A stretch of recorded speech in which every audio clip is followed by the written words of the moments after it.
Hi everyone, and welcome back. Today we are going to be doing a review of Ali Hazelwood's newest book, Love Theoretically.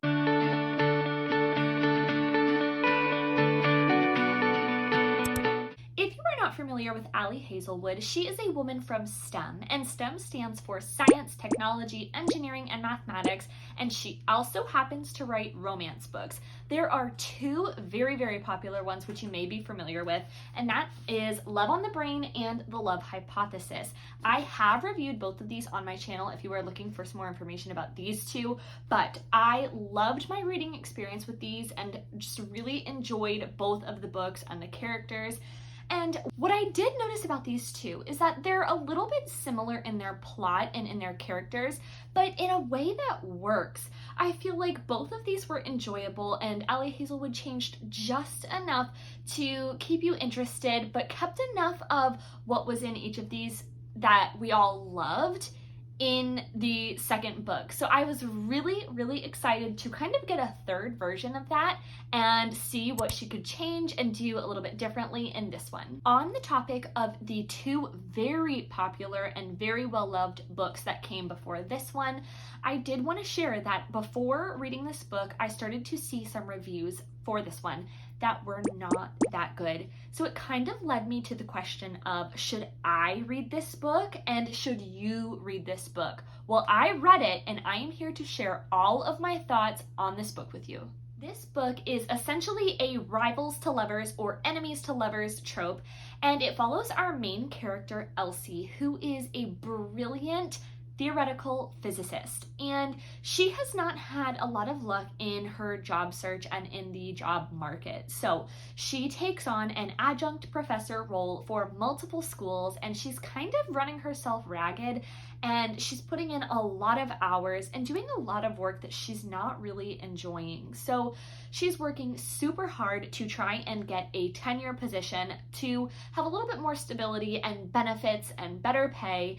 And in the meantime, while she is already killing herself with work, but not really making enough money to survive, she picks up a second job. And that second job is in the evenings after her teaching career.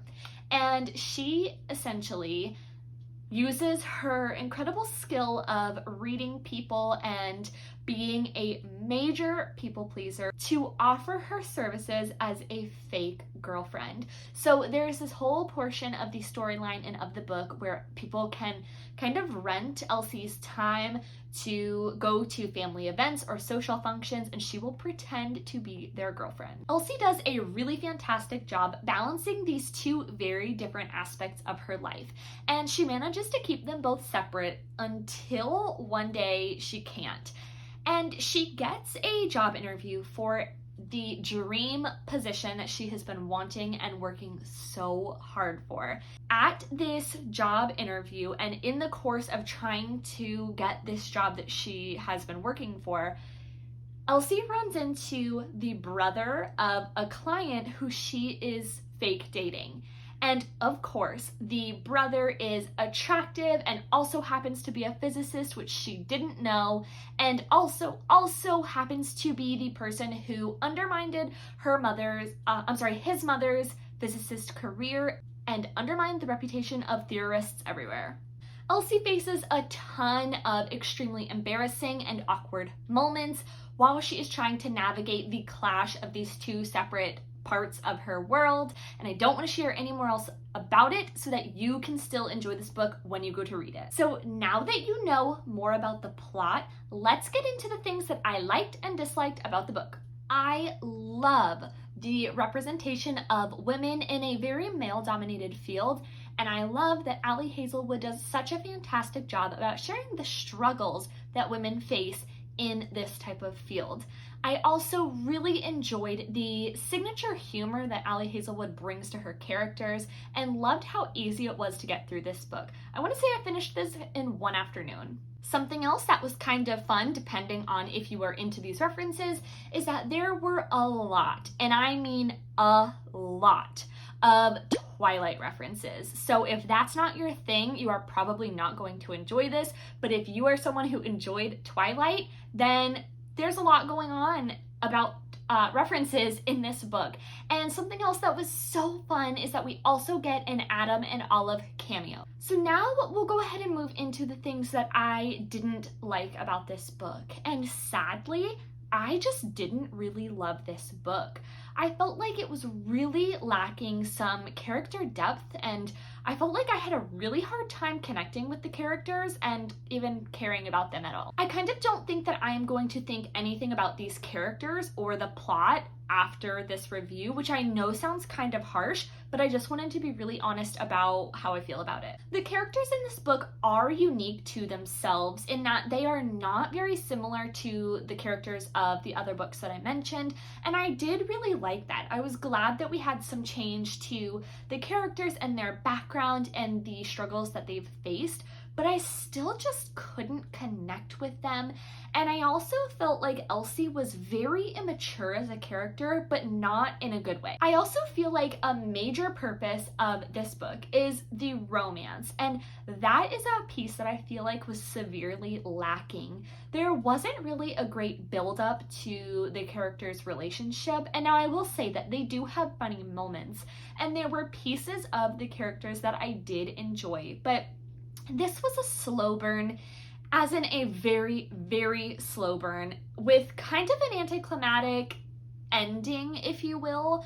I just didn't love the way that the characters developed their relationship and never really got that excited feeling when you get the ending that you hope for in these type of books. The ending is okay, and we all get kind of what we're hoping for in a cutesy romance, but it just fell a little bit flat for me, and I didn't enjoy the build-up to the ending. So for an overall rating, I rated this book 3 stars, which to me, it was still an enjoyable book. Like I said, I finished it in one afternoon. It just did not have what it takes for me to give this 4 or 5 stars, and I really don't think that I will think anything about it after we are done with this review. If we go back to our major question of this video on if you should read Love Theoretically, I would say that if you are someone who loves Ali Hazelwood and who has enjoyed her other books, you should give it a try just to see if it connects with you in a way that it didn't for me. Just because I didn't enjoy this book doesn't mean that you won't.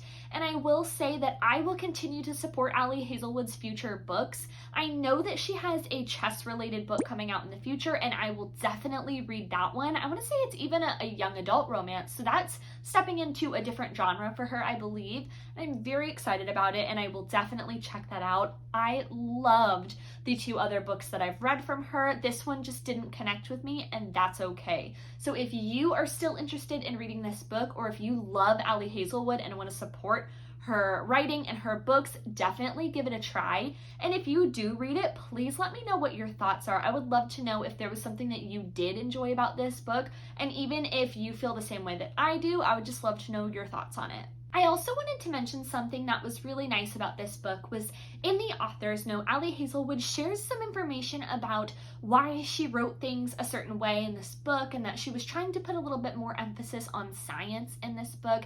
And she did also share that one of the major plot points is a real situation that happened to scientists. And I love that, and it really makes me want to love the book. But again, I just wanted to be honest with you on how it sat with me and my thoughts on the book, and I hope that you all enjoyed this review. Again, I wanted to keep it spoiler free in the case that you want to read this book, and if you do, let me know what your thoughts are. This was the first book that I finished from my September TBR list, so I will be back with another update on some of the other books that I will be reading this month, and I'll see you in the next video. Bye!